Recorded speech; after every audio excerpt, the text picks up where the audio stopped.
La voz de los protagonistas. En Contextos. Con nosotros está Carlos Castañón para escuchar el tema va de la efeméride, precisamente, que mañana estaremos celebrando, que es el natalicio del benemérito de las Américas, don Benito Juárez. Benito Juárez, Marcela, mucho gusto estar con ustedes. Juan, encantado de saludarlos, estar con su público. En efecto, mañana se celebra el natalicio de Benito Juárez, que es pues prácticamente el personaje, digamos, de la historia y el personaje político pues más importante o más reconocido de México. El otro, bueno, pues fue expulsado de la historia oficial, que es Porfirio Díaz, pero finalmente ahí están, en el caso de Benito Juárez. Yo lo que quiero platicarles es qué tiene que ver Benito Juárez con la laguna, porque es como algo muy lejano, ¿no?, que lo vemos ahí, o algo que también puede ser aburrido, porque da la impresión de que es algo que estudiamos en la historia, que nos enseñaron una versión así oficial en la cual había que admirar a los héroes y rendirles culto y todas estas cosas. Pero bueno, yo les quiero platicar como cosas más cotidianas que tienen que ver con nosotros, aquí con los laguneros. Y la primera situación es que literalmente Benito Juárez venía con la República bajo el brazo en el desierto. Se tuvo que refugiar en el desierto porque en ese momento México estaba invadido por Francia. Había un emperador, Maximiliano, apoyado también pues, por una parte por un grupo de políticos mexicanos, y el otro, bueno, pues era la república legal constituida por Benito Juárez, y el pobre pues venía huyendo, venía a salto de mata.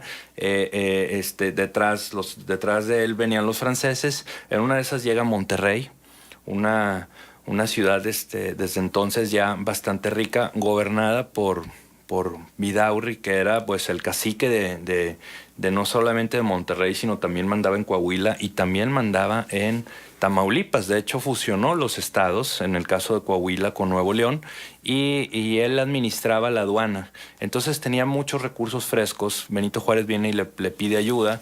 Por supuesto que Vidaurri no se la da, y incluso el hijo de Vidaurri hasta hay un altercado ahí, le echan bala y tiene que huir y duerme en Saltillo. Bueno, duerme en García y de ahí a Saltillo, y de Saltillo pasa a lo que es Parras, Viesca, ahí pernocta, viene a la laguna, y aquí un grupo de campesinos que trabajaban en lo que actualmente o en aquella época se le conocía como la Vega de Marrufo, un área, digamos, muy fértil donde se formaba un estero del río, y eso permitía, bueno, pues tierras fértiles, propicias para la agricultura. Pues ahí estaba un grupo de rancheros de raigambre que sembraban, y tuvieron una confrontación con pues el principal terrateniente de la comarca lagunera, o uno de los principales, que era Leonardo Zulaga.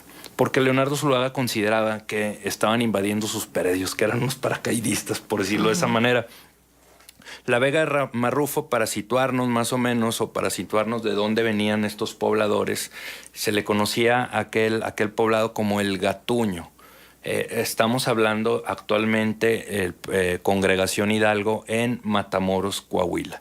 Entonces estos pobladores estaban ahí sembrando, y Leonardo Zulaga se les hizo fácil correrlo con las armas. Voy a tratar de simplificar un conflicto muy, muy complejo, conflicto agrario, y se les hizo fácil mandarle gente armada y correrlos de sus predios, no sabiendo que estas personas, estos rancheros, sabían del manejo de armas, sabían de la guerra de guerrillas que implicaba lidiar con los indios bárbaros en el norte de México, no nada más aquí en esta parte de la comarca lagunera. Y entonces, pues aquellos matones que mandó regresaron hechos garras. Y ahí surgió un conflicto agrario violento, que no terminó sino hasta que estos pobladores, al paso de Benito Juárez, le dieron conocimiento. Imagínense ahí en el desierto, debajo de un mezquite, en estos poblados agrícolas que todavía son, uno va en el tiempo y pues no hay mucha diferencia con hace 100 años, o hace 150 años. Allí están las calles de tierra, las casas de adobe, de madera, y los sembradíos en un lado. Entonces, dieron conocimiento a Benito Juárez de lo que estaba sucediendo, de los abusos de parte de Leonardo Zuluaga, de haberlos querido correr violentamente, porque hubo muertos en esto. Y finalmente, lo que hace Juárez en respuesta a estos pobladores laguneros es expropiar las tierras de Leonardo Zuluaga, número 1. Se le adelantó 100 años a Lázaro Cárdenas. 2, nombra en 1864, para situarnos, la villa de Matamoros, la reconoce como villa y forma el poblado. Entonces Matamoros, Coahuila, es un municipio que nace a balazos. Es interesantísima esa historia. Así. Y ya desde entonces Matamoros de los balazos. Desde entonces sí, hubo varias familias. Eso se explica en el tiempo, porque, por ejemplo, hay Jesús González Herrera, va a ser uno de los líderes agrarios de ese movimiento, que protegen a Benito Juárez también en el camino. Ellos lo acogen, lo protegen.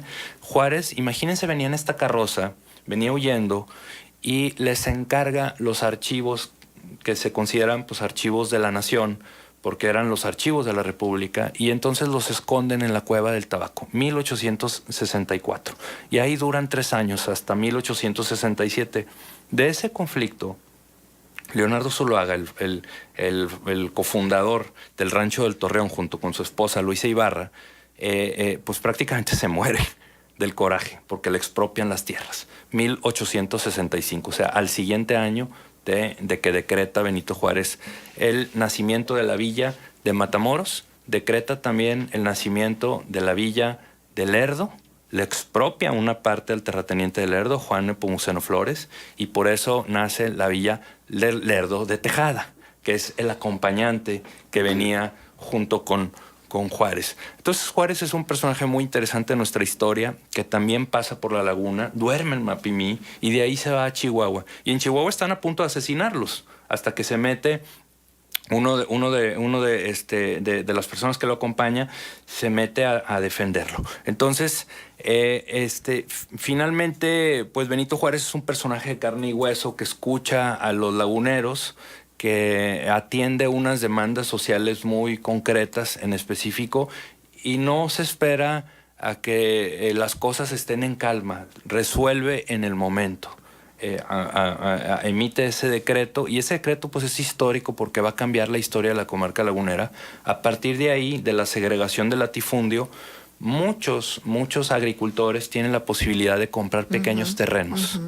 Entonces ya eso abre la posibilidad a que vengan un sinnúmero de agricultores, y va a dar lugar a lo que se conoce como la época de oro del algodón en la comarca lagunera. Oye, pero entonces Benito Juárez contribuyó, sin saberlo, Sí. al desarrollo de la laguna. O sea, porque todavía pues no era la laguna. No tenía ese nombre económico en el panorama nacional o internacional, sino que fue posterior justamente al paso de Juárez. Así es que es bien interesante que un personaje como Juárez, chaparrito, fumador de puros, bailador, con muchos hijos, y que estuvo en desgracia en muchas ocasiones, incluso siendo presidente de la República, y que también, pues hay que decirlo, duró 14 años en el poder, y que solamente la muerte lo pudo parar. Y déjenme decirles un dato, con esto cierro. 14 años como presidente de la República, y entonces... Pero ejerciendo desde el despacho del presidente, ¿cuánto? Es que fue y vino. Por eso. Hasta que ya resolvió el tema de Maximiliano con el fusilamiento en 1867. A partir de ahí va a tener una presidencia ininterrumpida. Entonces, ¿qué sucede? Bueno, 5 años nada más, porque muere en el 72. Sí, pero ¿qué sucede? Que va a haber un joven general, Porfirio Díaz, que le dice: sufragio efectivo, no reelección. Mira.